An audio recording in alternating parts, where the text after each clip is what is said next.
Hello everyone and welcome back to Animation Pilgrimage, the show where Tennille and I look at every single theatrically released animated film in chronological order. I'm Sean. I'm Tennille. And today we are looking at the United States-Japan project, The Mouse and His Child. Created by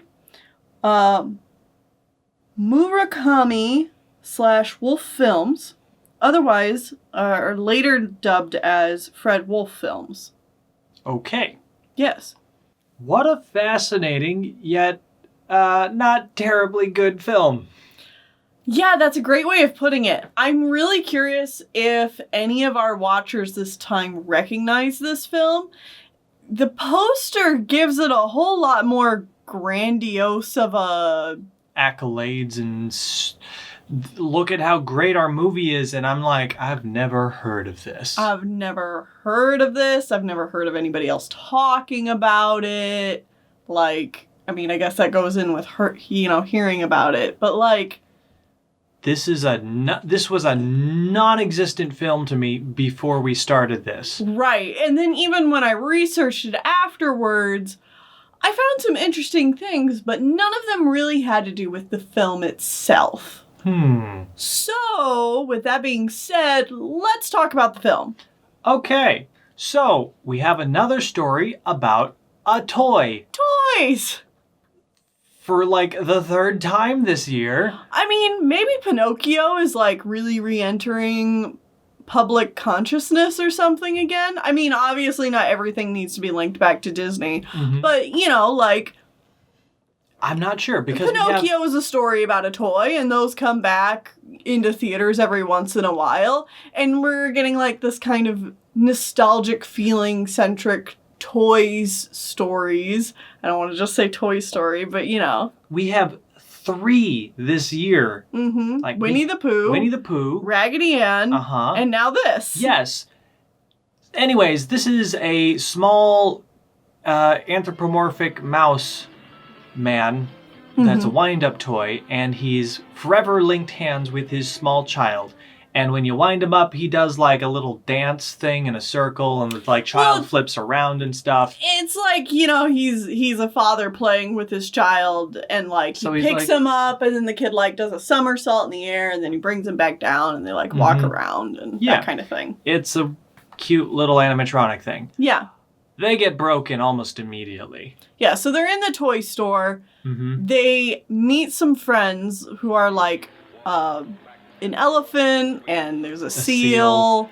And the child of the mice never gets a name. These characters never get names. No, it's just the mouse and his child. Either way, they can't do anything unless they are wound up. And this is very much going off of the idea of they're born yesterday type of sentience rather than knowing everything. Yeah, they just kind of wake up as pre-made adults.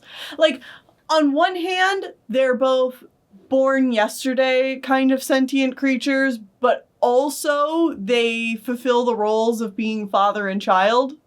So the child keeps asking the father mouse questions, but the only thing that the father mouse can do is say I don't know, son. I don't know. And stuff like that. Yeah. Anyways, so they fall off the table and break. And now they only walk in a straight line. And so they get thrown in the trash and end up in a dump, where an evil rat character finds them and winds them up and forces them to walk into his lair, where he has a bunch of different wind-up toys that are all broken and have been thrown away. And he uses them to collect junk. Treasure for himself. He uses broken toys as slaves. And if a toy refuses to work for him, he takes it apart. In front of the other toys in fairly show of force. In a show of force, a fairly gruesome way. This film is pretty brutal in general with how it shows the toys being treated. Yeah. It's like Woody losing his arm times 100, but all the time. Yep. So the mouse and his child are forced to work for him, and they're sent with a stupid rat on some bank heist or something. It doesn't work out.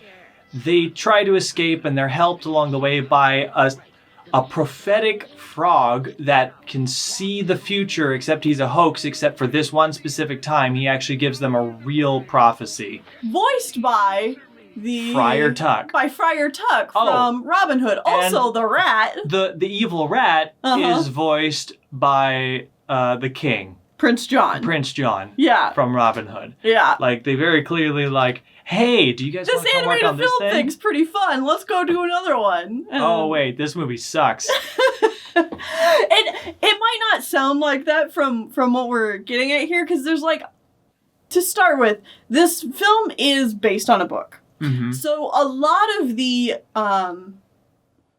there's a lot of context and subtext and symbolism here that were completely lost in the film. Yeah, that has not been translated to the film at all. And things happen and the movie doesn't explain what the hell is going on. Yeah. And from here on out it gets worse. Really, really preachy. And I'm going to be honest, I didn't know what was going on until we decided to look up what a synopsis of the actual book was. Right. Because from here on out, they start running into animals, which, I guess it's Toy Story, but animals are also sentient and live with them. Yeah. And they run into this prophetic frog that tells them the quest thing.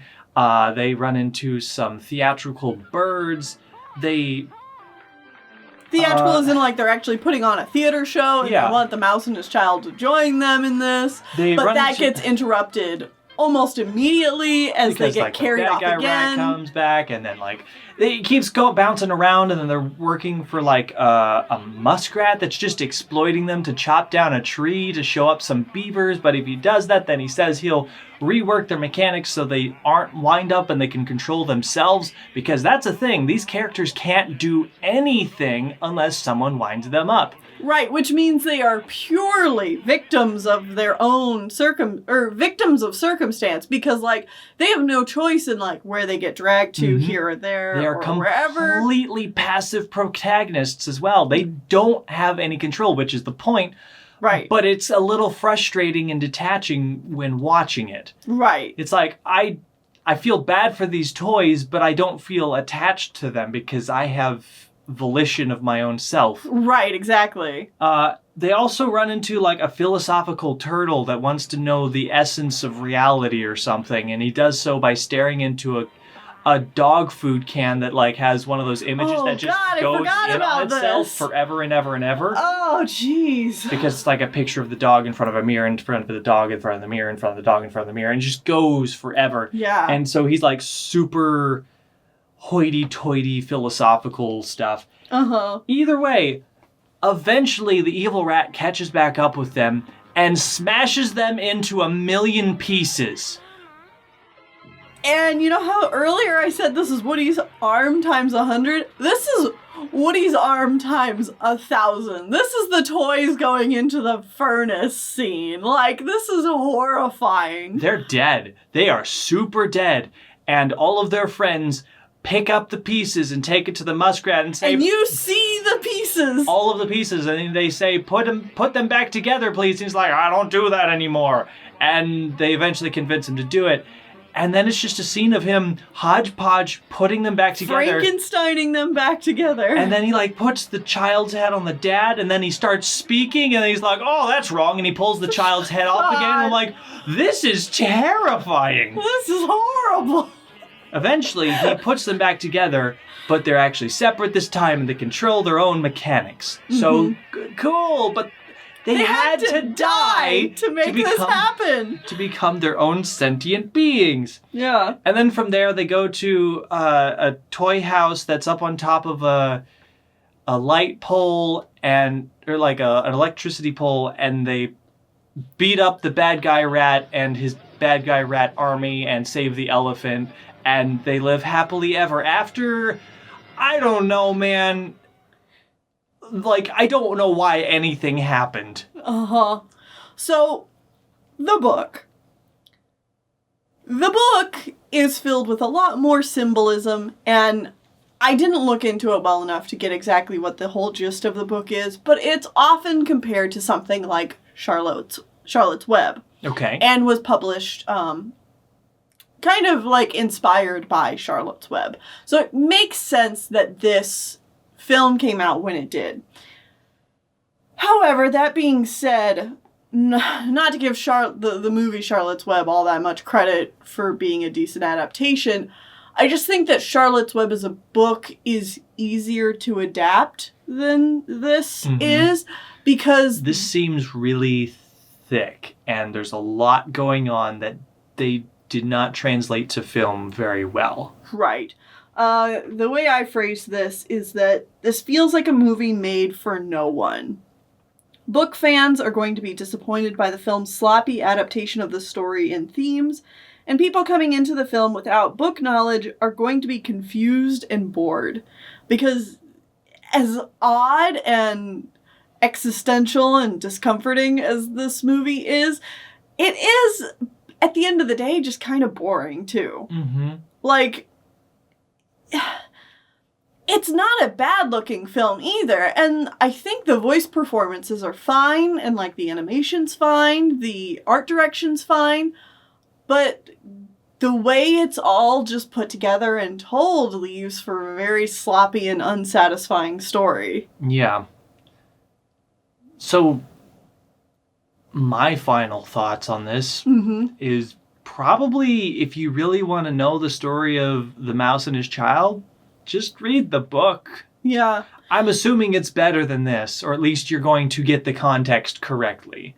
You're not missing out on much from not watching this film.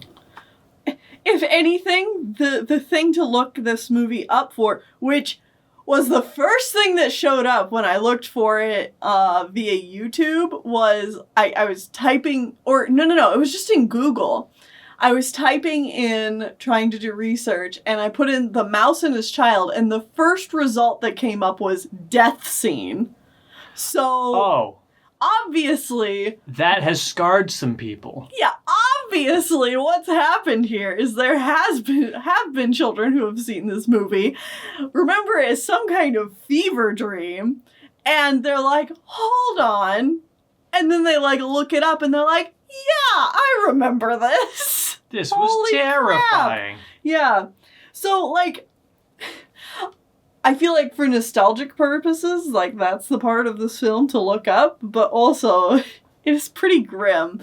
And, like, not to, like, a horribly extreme example, but, like, if you're watching the movie, this is a huge tonal whiplash of, like, suddenly death and toy parts gore everywhere. Yeah. So now that being said, when I was doing research for this, I ended up going down a little bit of a rabbit hole. Okay. So this, like I said earlier, was made by Murakami and Wolf Films. Murakami is the last name of Jimmy T. Murakami, or the Jimmy is in quotes because that was the nickname that this Japanese-American animator went by. His actual name is Teruaki?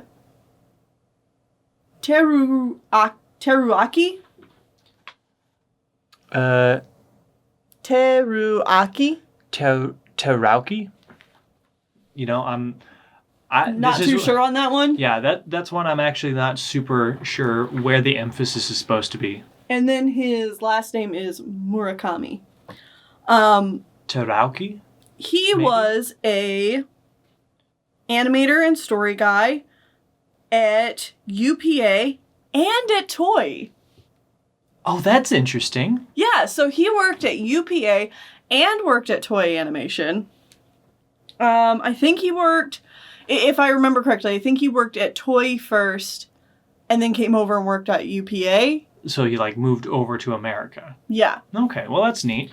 And we've actually seen one of the films that this company has made before.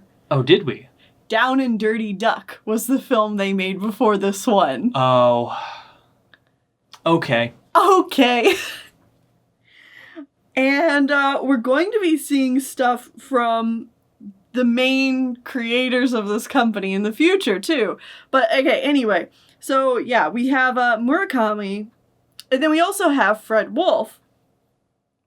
I guess before I continue, Murakami is also responsible for creating the shorts When the Wind Blows and the Snowman and The Magic Pear Tree, which have all gotten pretty decent critical acclaim from what I could tell, but I'm not really familiar with any of these shorts. This company also made Teenage Mutant Ninja Turtles. Okay. And then Fred Wolf, of course, was also responsible for Down and Dirty Duck, but before he started this studio with Murakami, he was part of the production of Hey There, Yogi Bear. Fred Wolf is also the animator responsible for the Tootsie Pop. How many licks does it take to get to the center of a Tootsie Pop, Mr. Owl commercials? Wow. Yeah! What a wild collection. Also responsible for part of the sixth season of Alvin and the Chipmunks, some episodes of DuckTales and Teenage Mutant Ninja Turtles. Mm-hmm. However, they also had another partner in the company who was Charles Swanson? Swanson? It's not Swanson. It's Swenson. So Swanson. I think it's still Swanson. Swanson. And he also directed this film. Also directed Down and Dirty Duck. Also was a story guy for Fievel Goes West. In American Tail, Fievel Goes West.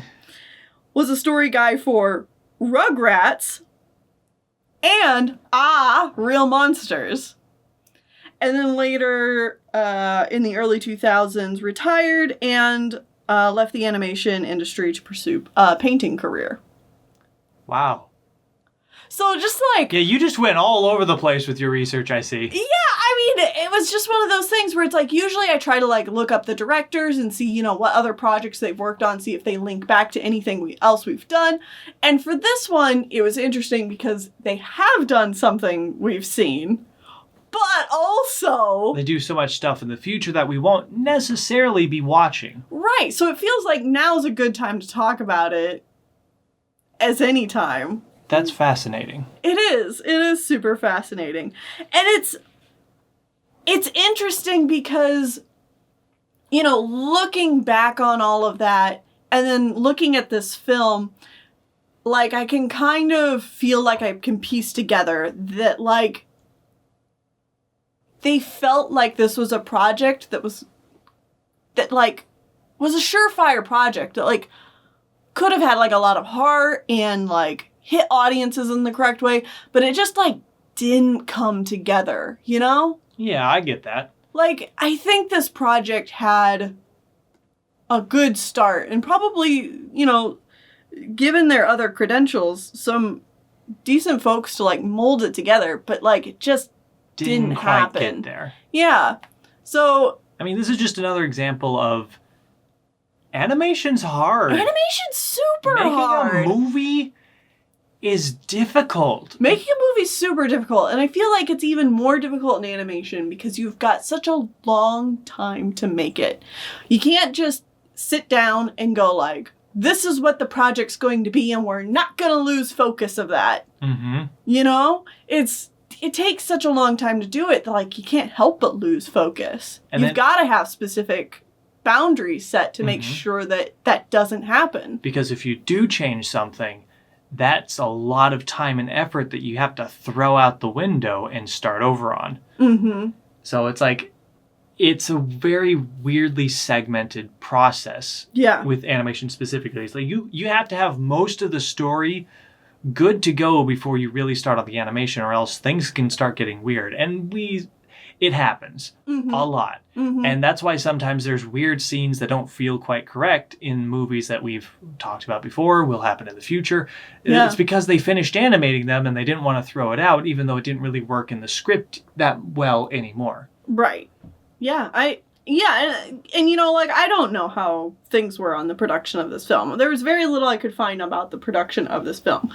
But just given, you know, the credentials of the people who worked on it, who worked on projects before this and worked on projects after this, and everything, it's like, okay.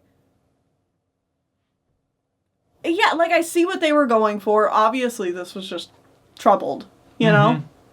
It's interesting. Yeah. But anyway, that's gonna be it. A kind of boring movie, but with some interesting people behind it, and what sounds like a fairly interesting book behind it, too. Yeah. Probably go check out the book, and then if you're interested, check out the movie. Yeah.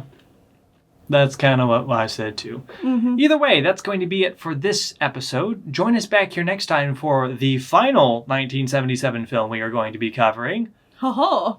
Dot and the Kangaroo from Australia. Who could have seen that coming with a title like that? True. See you guys then. Bye. In the tree.